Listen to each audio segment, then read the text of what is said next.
Assalamualaikum warahmatullahi wabarakatuh. Perkenalkan, saya Amelia Hoirunisa, NPM 22130220045. Di sini saya akan mempresentasikan tentang sistem pencernaan. Sebelumnya, kita harus mengetahui apa itu pencernaan. Proses pencernaan melibatkan pemecahan molekul makanan besar menjadi molekul yang larut dalam air. Hasilnya kemudian masuk ke dalam darah dan disebarkan ke seluruh organ tubuh. Pencernaan bertugas untuk mengubah makanan menjadi nutrisi dan energi guna bertahan hidup. Limbah adalah kotoran yang dihasilkan dari proses tersebut. Limbah kemudian dibuang dari dalam tubuh saat buang air besar. Lalu yang selanjutnya yaitu alat-alat pencernaan pada manusia.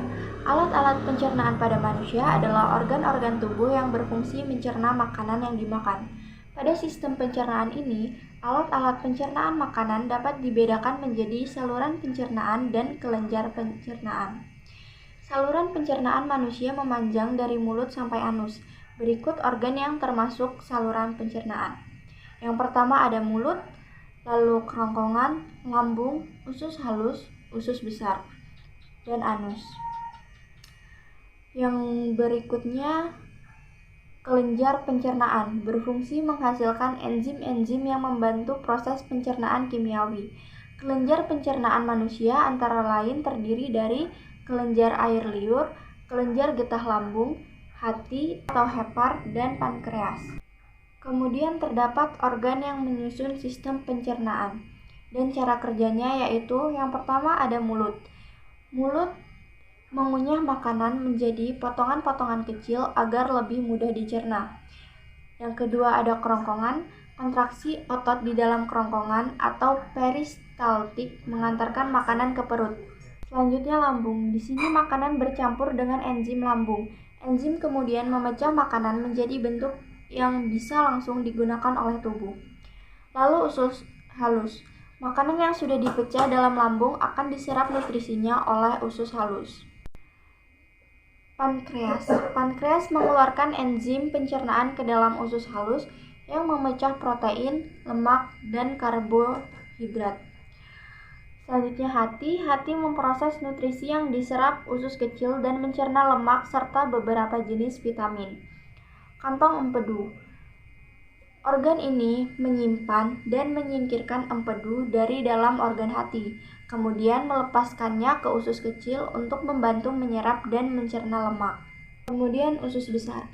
Usus besar bertanggung jawab memproses limbah sehingga proses pengosongan usus dapat berjalan dengan mudah dan nyaman.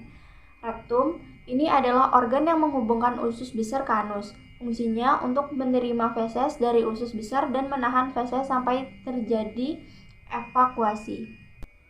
Anus yaitu bagian terakhir dari saluran pencernaan. Anus dikelilingi oleh otot sfinkter yang penting untuk mengontrol keluarnya feses dari hasil limbah pencernaan. Selanjutnya, dalam proses pencernaan manusia secara umum, proses pencernaan terdiri dari dua jenis, yaitu proses pencernaan mekanis dan kimiawi. Proses pencernaan mekanik merupakan proses pencernaan makanan yang dilakukan dengan gerakan-gerakan seperti mengunyah, menelan, memompa, menghancurkan, dan meremas makanan. Pencernaan mekanis bertujuan untuk mengubah ukuran makanan menjadi lebih kecil. Lalu yang selanjutnya proses pencernaan kimiawi. Proses pencernaan kimiawi adalah proses pencernaan makanan yang melibatkan enzim. Pencernaan kimiawi ini bertujuan untuk mengubah partikel makanan yang kecil-kecil menjadi bentuk yang siap diserap oleh tubuh. Yang terakhir, gangguan yang dapat terjadi dalam sistem pencernaan, yaitu sembelit, ditandai dengan kesulitan buang air besar akibat feses mengeras. Lalu diare, feses encer yang cenderung berair. Mulas, ditandai dengan perasaan tidak nyaman di dada yang dapat naik ke leher dan tenggorokan. Wasir, yaitu pendarahan saat buang air besar akibat pembengkakan pembuluh darah di dalam dan di luar anus serta rektum. Flu perut atau gastroenteritis, ditandai diare, kram, mual, muntah, dan demam. Batu empedu disebabkan oleh bahan padat dari cairan pencernaan yang terbentuk di kantong empedu. Lalu, bagaimana cara kita menjaga sistem pencernaan agar tetap sehat? Caranya dapat dilakukan dengan Banyak minum air putih, dilakukan untuk mencegah sembelit. Lalu konsumsi banyak serat, konsumsi biji-bijian dan membatasi konsumsi daging merah serta daging olahan. Konsumsi probiotik yang dapat membantu meningkatkan jumlah bakteri baik dalam usus yang berperan penting dalam proses pencernaan, menghindari alkohol, menghindari merokok, dan mengelola stres. Sekian presentasi yang dapat saya sampaikan, kurang dan lebihnya saya mohon maaf. Saya akhiri, wassalamualaikum warahmatullahi wabarakatuh.